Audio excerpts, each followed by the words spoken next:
LN shop floor concepts.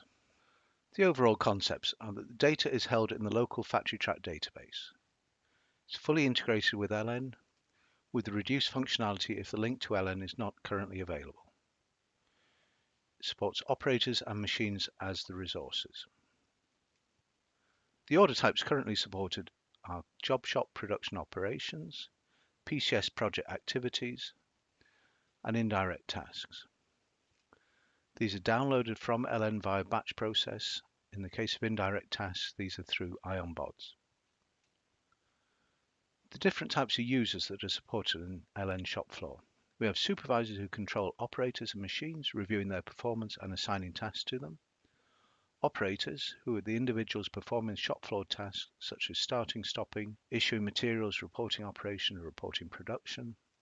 And machines, who are used to perform shop floor tasks such as starting, stopping, reporting operations, reporting production, and can be used manually or by using machine integration software. So the supervisor capabilities. Supervisor reviews the outstanding tasks in their appropriate work centers, can assign resources, operators and machines to tasks, can manage by exception, and can review current KPI information.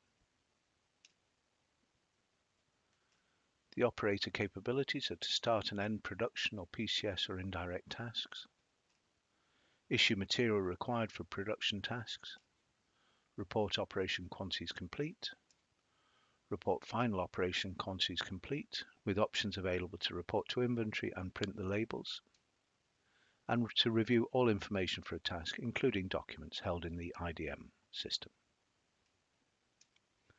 Machine capabilities. Machines can start, end production, PCS, or record downtime tasks.